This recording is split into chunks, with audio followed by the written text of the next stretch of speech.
I have a question here coming from Work, Energy and Power. And this question is asking us to find the speed at point B here and at point C there. So how do we find the speeds at A, at B, and at what? At C. There's something that we need to take into consideration here, and that is the energy theorem, all right? The change in kinetic energy, the sum of the change of the kinetic energy and the potential energy is always equal to 0, right? Because we need to understand that energy is conserved. So even as this ball, whatever it is sliding like that, all right, as it is sliding, it's losing, like, so not really losing, but it's transforming its energy from one form to another. And here we're talking about potential and kinetic. When you talk of the height here, it's due to potential energy. But when it reaches this particular point here, it has kinetic energy.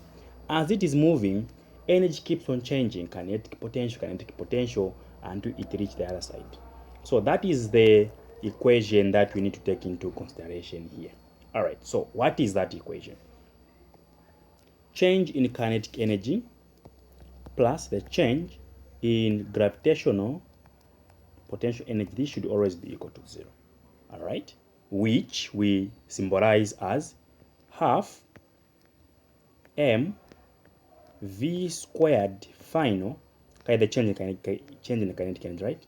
Okay, minus half m v squared I, which is initial. This is the change in kinetic energy. Then I'll add the plus here.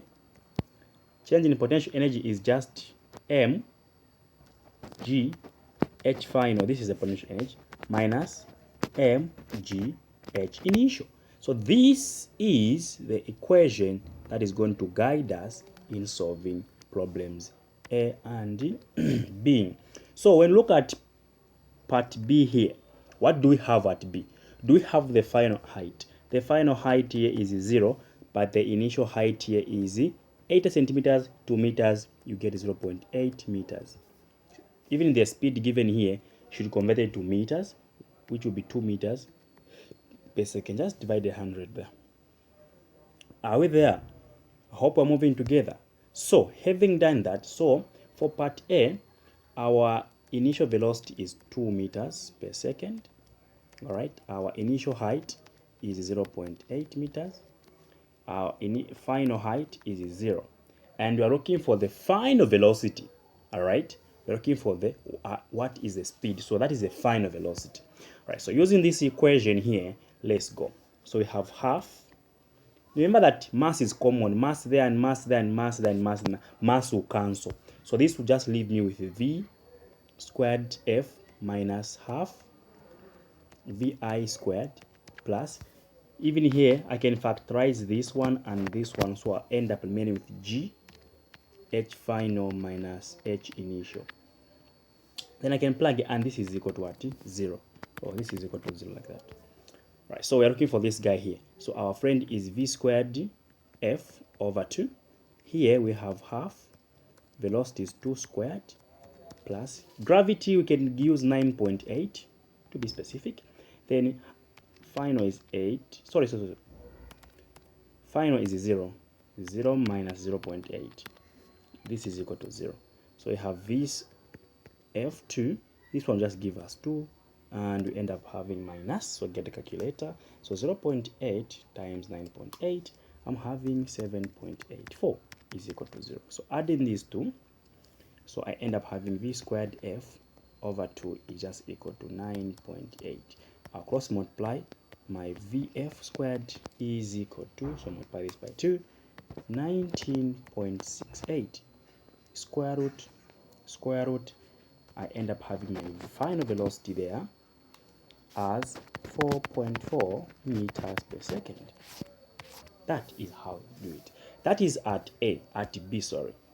This was at B. Now let's do the same thing at C. Now look at C. Here we had our final height 0, but here our final height is in fact 0.5, because this is 50 centimeters. 2 meters is 0.5 meters. Same formula, ladies and gentlemen. Same formula. The only thing here is that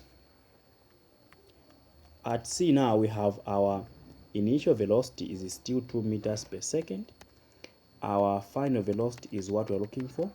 Our initial height is 0.8 meters and our final height is 0.5 meters. Gravity will take it as it is. Now let's use the same formula. We're just going to start from here. So we are looking for that guy there, minus half.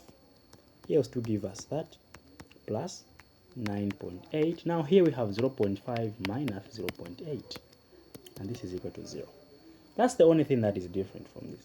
And we end up having that, that. Here we end up having 2. And now we say minus. What is 0.5? Minus 0.8 is negative 0.3. We multiply that by 9.8. I end up having that, and this is equal to 0.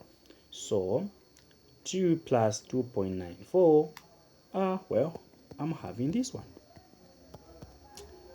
4.94. Crossing multiply, yes, I end up having this one is equal to 9.88. So now square root, boom, and my speed is 3.1 meters per second.